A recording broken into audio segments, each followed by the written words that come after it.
Cette semaine, une grande manifestation était orchestrée par les syndicats afin d'interpeller les pouvoirs publics. Il ne reste que quelques jours afin de trouver un repreneur ou que le nouveau gouvernement de M. Macron intervienne afin de donner une suite favorable et sauver l'industrie creusoise. La colère est à son comble à l'usine GMS à la souterraine dans la Creuse. Ce vendredi, l'usine est totalement à l'arrêt et les salariés ont affirmé avoir installé des bonbonnes de gaz sur le site. Le site est menacé de liquidation et ils souhaitent faire pression sur les deux principaux clients du site, PSA et Renault. Depuis hier soir, nous avons occupé l'usine, le site de la souterraine. Hier, nous avons cassé une machine, détruit une machine, volontairement, une machine de production qui nous sert à travailler. GMS Industrie fera partie des dossiers brûlants pour le prochain gouvernement. Ce site industriel situé à la souterraine dans la Creuse, qui fabrique des pièces pour les constructeurs automobiles, est aujourd'hui dans l'impasse. Je ne voudrais pas que ça soit l'oligarchie, de la finance, des banquiers, mais qui s'occupent des personnes du bas, des petits gens comme nous. L'entreprise a été placée en redressement judiciaire en décembre dernier et le dossier doit passer devant le tribunal de commerce de Poitiers le 23 mai. Une manifestation de soutien aux 279 salariés organisée par la CGT, à laquelle Jean-Luc Mélenchon et Philippe Poutou ont participé, était organisée sur ce site mardi. Vous avez en face de vous un élu très en colère. Parce que ces histoires de négociations en temps de scie, un jour on avance, un jour on recule, un jour on garantit un certain nombre d'emplois et puis après on a un repreneur qui dit bah non, j'y vais pas, c'est insupportable. Un site qui depuis le 11 mai est occupé par les salariés qui affirment l'avoir piégé avec des bonbonnes de gaz. Depuis les années 90, GMS a connu 5 repreneurs. Moi je me suis démené pour qu'il rencontre le président de la République, le Premier ministre, le ministre de l'Industrie, qu'il puisse rencontrer M. Tavares, tout ça pour en arriver là. Le site est de nouveau proche de la liquidation. La société a été revendue plusieurs fois pour des sommes dérisoires. Je suis totalement solidaire des salariés et j'espère qu'on aura un aboutissement positif sur ce dossier-là. En 2009, lorsque le site est repris par le groupe Alberg qui devient Altia, il génère un chiffre d'affaires de plus de 40 millions d'euros.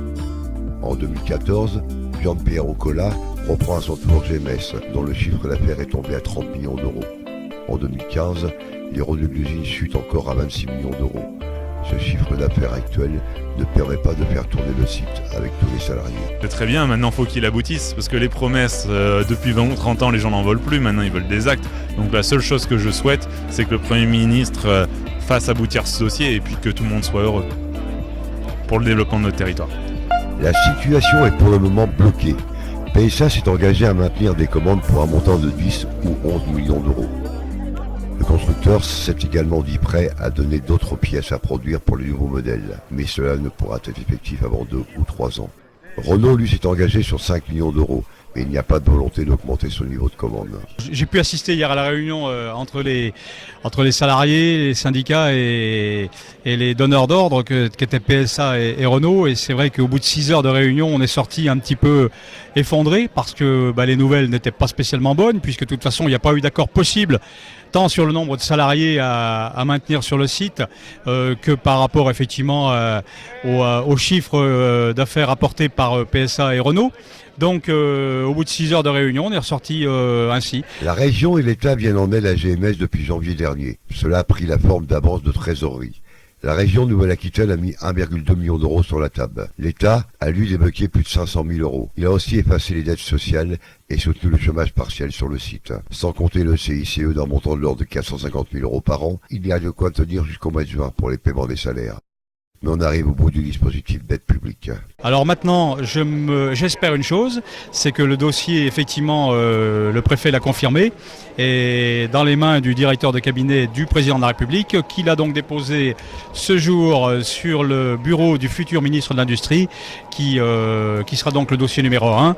Et je pense que pour éviter un Florange bis, le président de la République aura tout intérêt aujourd'hui à s'occuper et se préoccuper de GMS et des 277 salariés qui aujourd'hui se sont retrouvés hier face à un mur et face à des constructeurs qui n'ont pas de scrupules et en fin de compte laissent tomber ni plus ni moins les territoires ruraux et particulièrement la souterraine. Dans l'avenir proche, les salariés souhaiteraient qu'il y ait un prolongement de la période d'observation, au moins jusqu'au mois de juin, le temps de trouver un repreneur. parce que c'est quand même le deuxième employeur privé creusois.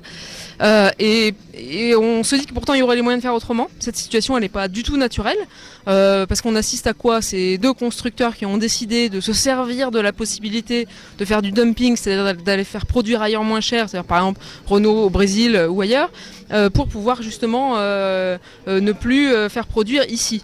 Par exemple, Renault, c'est une entreprise où l'État a une participation de 15%.